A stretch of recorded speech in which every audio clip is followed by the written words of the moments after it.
मित्रों नमस्कार। Target with RCT education में आपका बहुत बहुत स्वागत है। इस चैनल के माध्यम से आपकी जो कक्षाएं चलेंगी वो super TET, UP TET, MP TET, Rajasthan TET और सी टेट की कक्षाएं आपकी चलेंगी। इस चैनल के माध्यम से आप लोगों को आज मैं पर्यावरण के बारे में जानकारी दूंगा।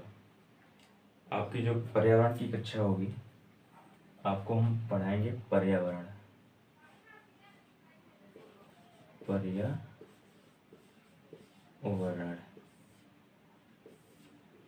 पर्यावरण जैसा कि नाम से ही स्पष्ट है, पर्यावरण अभी इसकी हम डिफिनीशन आप लोगों को बहुत अच्छे से बताएंगे। पहले आप ये जान लीजिए, यूपी टेट, सी टेट और एमपी टेट, सुपर टेट में हमें पर्यावरण के अंतर्गत पढ़ना क्या है, इसका सिलेबस क्या है, जिस पर हमें अधिक से अधिक फोकस करना है।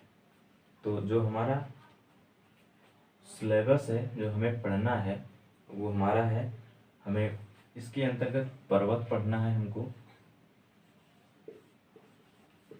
पर्वत पढ़ना है, पठार पढ़ना है, नदी पढ़ना है, झील पढ़ना है। इसके साथ साथ मरुस्थल पढ़ना है,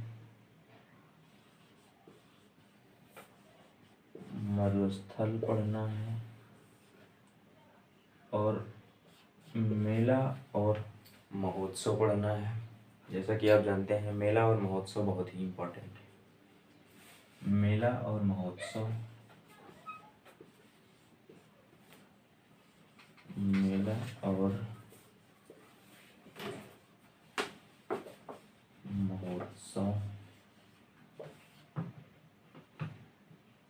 मेला और महोत्सव के बाद भारतीय संविधान पढ़ना है।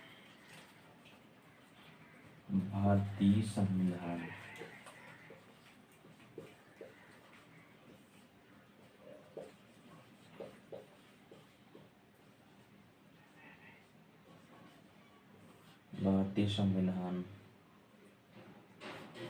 स्थानीय स्वशासन भी पढ़ना है।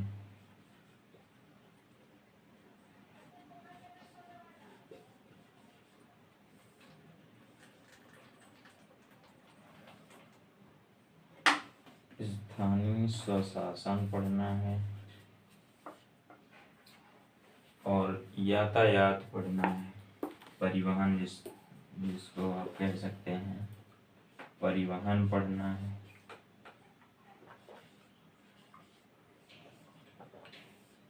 और पोषण के बारे में जानकारी लेना है। पोषण, तो आइए एक बार देख लेते हैं पर्यावरण के अंतर्गत। अभी इसकी हम परिभाषा आप लोगों को अच्छे से बता देंगे, पहले सिलेबस जान लेते हैं। पर्वत पढ़ना ही है, पठार है, नदी है, झील है, मरुस्थल है, मेला और महोत्सव है, भारतीय संविधान है, स्थानीय स्वशासन है, परिवहन है और पोषण है। ये हमारा सिलेबस है। इसके बाद आइए हम देखते हैं, इस पर्यावरण के बाद हम देखते हैं एनसीएफ, नेशनल कैरिकुलम फ्रेमवर्क, जिसको कहते हैं हिंदी में राष्ट्रीय पाठ्यचर्या की रूपरेखा। इसके अंतर्गत जो थीमें हैं उन थीम के बारे में जान लेते हैं। इसके अंतर्गत जो है इसको आइए मिटा देते हैं। अब इसके बाद हम थीम देख लेते हैं। एनसीएफ 2005 के अनुसार हम थीम देख लेते हैं।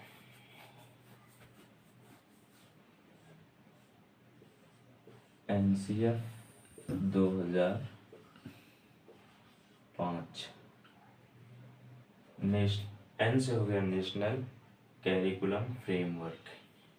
इसकी हिंदी होती है राष्ट्रीय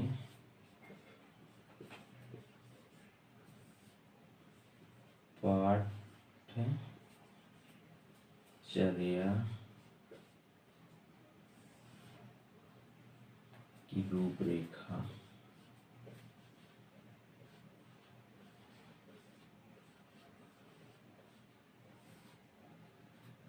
राष्ट्रीय पाठ्यचर्या की रूपरेखा।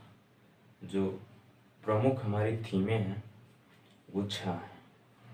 6 थीम प्रमुख हैं। इन 6 थीम NCF 2005 राष्ट्रीय पाठ्यचर्या की रूपरेखा। अब हम देखते हैं NCF 2005 के अनुसार कितनी थीमें हैं। तो NCF 2005 के अनुसार 6 थीमें प्रमुख हैं।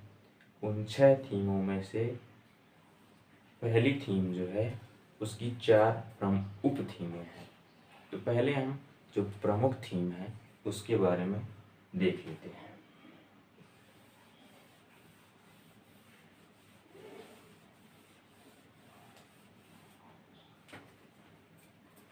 पहली थीम जो है वो है, फर्स्ट नंबर की थीम जो है परिवार और मित्र है।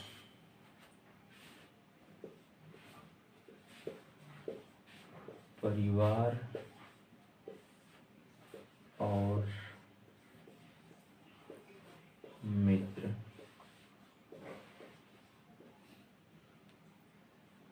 परिवार और मित्र, ये पहली थीम है। प्रथम थीम जो है परिवार और मित्र है। पहले हम प्रमुख थीमें बता देते हैं, उसके बाद जो है इसकी उप थीम बता देंगे। दूसरा है, जो दूसरे नंबर की थीम है वो है भोजन। भोजन। तीसरे नंबर पर आता है हमारा पानी। ये 3 हो गए। परिवार और मित्र पहला, दूसरा भोजन, तीसरा पानी और चौथा हो जाएगा आवास।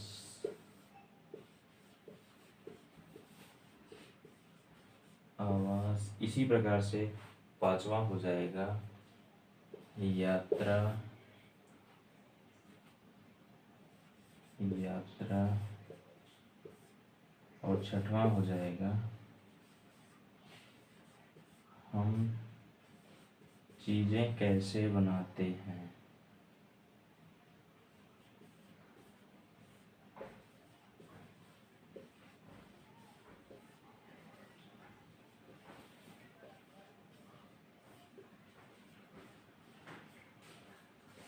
हम चीजें कैसे बनाते हैं। देखिए, जैसे हमारे लिए जरूरी है परिवार और मित्र। परिवार और मित्र होंगे तो भोजन की आवश्यकता पड़ेगी। भोजन की आवश्यकता होगी, पानी की आवश्यकता होगी, इसके साथ साथ रहने के लिए आवास की आवश्यकता होगी। आवास के साथ साथ फिर यात्रा की आवश्यकता होगी। यात्रा के साथ साथ फिर हम चीज़ें कैसे बनाते हैं। ये हमारी जो है प्रमुख थीमें 6 हो गई। ये 6 प्रमुख थीमें हैं। अब इसी के अंतर्गत जो है परिवार और मित्र जो है इसकी उप थीमें हैं। 4 इसकी उप थीमें हैं। तो आप लोग इसको नोट कर लीजिए, तो हम आगे बता देते हैं इसकी उप थीमें जो है, परिवार और मित्र की उप थीम क्या है।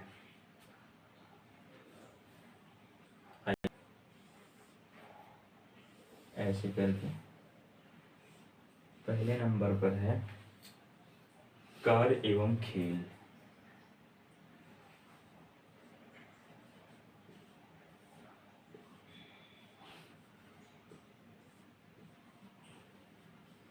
कार्य एवं खेल।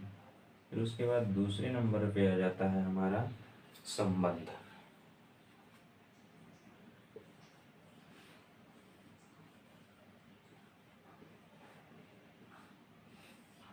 संबंध।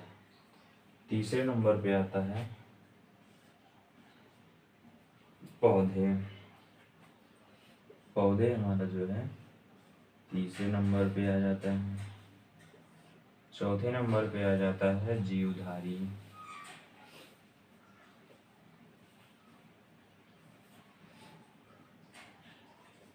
जीवधारी। देखिए, परिवार और मित्र की 4 उप थीमें हैं, 6 प्रमुख थीमें हैं, उसको मैं पहले आपको बता चुका हूँ। इसमें से पहला है परिवार और मित्र। इसी परिवार और मित्र की उप थीमें जो हैं, कार्य एवं खेल है, संबंध है, पौधे हैं, जीवधारी है। ये हो गया थीम। और इसके पहले हमने आपको बताया सिलेबस, जिसके बारे में हमें पढ़ना है। अब आइए हम जान लेते हैं पर्यावरण की परिभाषा।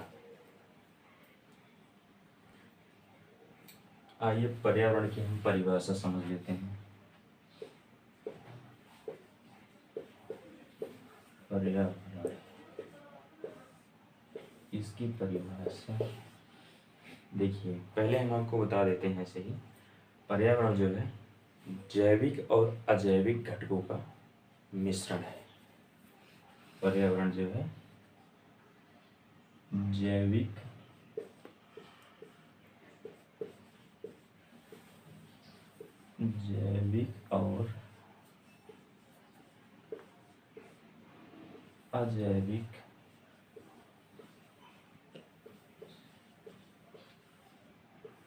जैविक और अजैविक घटकों का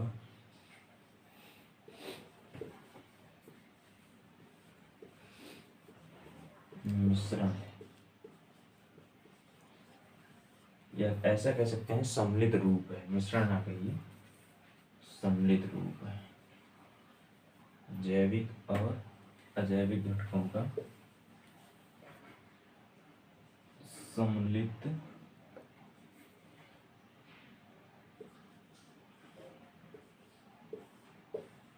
रूप है।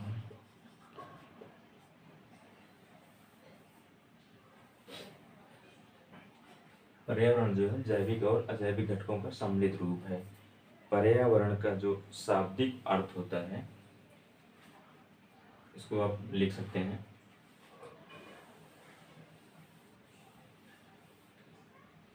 पर्यावरण शब्द फ्रेंच भाषा से लिया गया है। पर्यावरण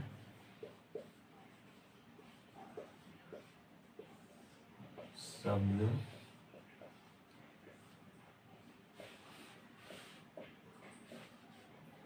फ्रेंच भाषा से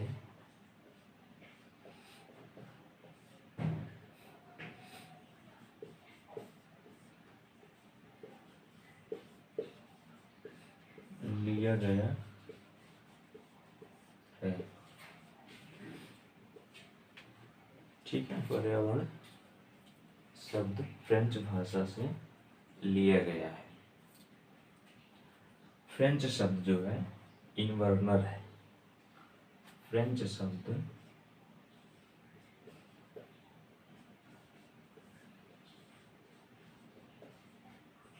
शब्द हमारा जो है इन्वर्नर है। इन्वर्नर है।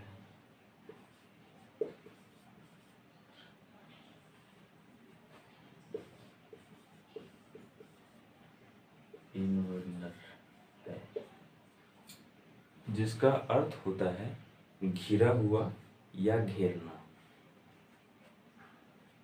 जिसका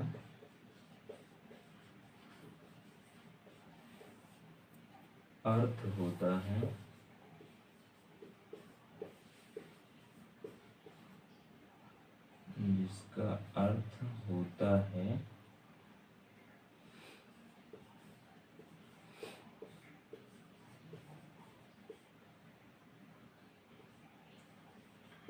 घिरा हुआ या घेरना।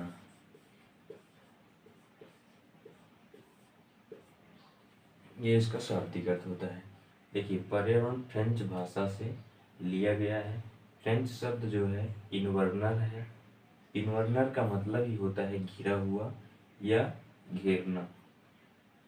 तो हमने यहाँ पे लिख दिया है इन्वर्नर है, जिसका अर्थ होता है घिरा हुआ या घेरना। पर्यावरण, पृथ्वी जो है चारों तरफ से पर्यावरण से घिरी हुई है, तो उसी का यहाँ डिफिनीशन उसी की गई है। पर्यावरण जो है फ्रेंच शब्द, तो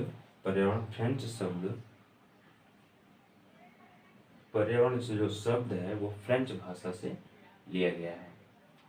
फ्रेंच शब्द इनवर्नर है, जिसका शाब्दिक अर्थ होता है घिरा हुआ या घेरना।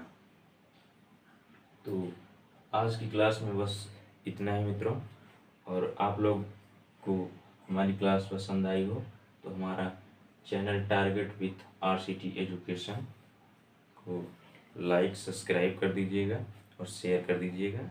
और नेक्स्ट मिलते हैं अगली क्लास में एक नया टॉपिक लेके इसी के आगे।